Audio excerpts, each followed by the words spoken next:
როდესაც ხელისუფლება იბრძვის მედიის წინააღმდეგ, რეგიონში ცდილობენ, რომ კიდევ უფრო მეტად გამოეჩინონ ცენტრალური ხელისუფლების წინაშე თავი და ამახსოვრონ და რა პოლიტიკაც აქვს ხელისუფლებას, აქ კიდევ უფრო მიდის მაგის გამტკიცება.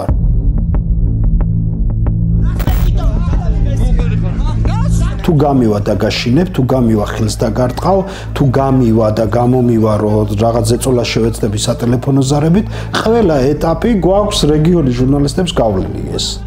აი კასპის საკრებულო არის ამის ლაკმუსის ქაღალდი შეიძლება ითქვას.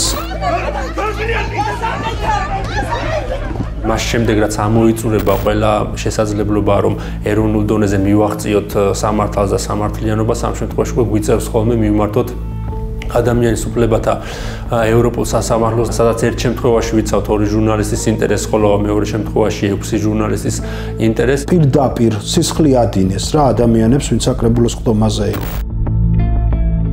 აქედან გამომდინარე მივიღეთ გადაწყვეტილება, რომ სტრასბურგში წასულიყო ეს საქმე. ძალიან მნიშვნელოვანი იყო ამ ადამიანების უფლებების დაცვა საერთაშორისო სამართალო წარმოების გზით, ვინაიდან იმ кейსებთან მიმართებით, რომლებიც წარდგენილია ევროპულ სასამართლოში, ეროვნულ დონეზე სამწუხაროდ არ დადგა შესაბამისი სამართლებრივი შედეგი. დღეს რეჟიმი ხელში უჭერს მედიას და აღჭობს პირდაპირ.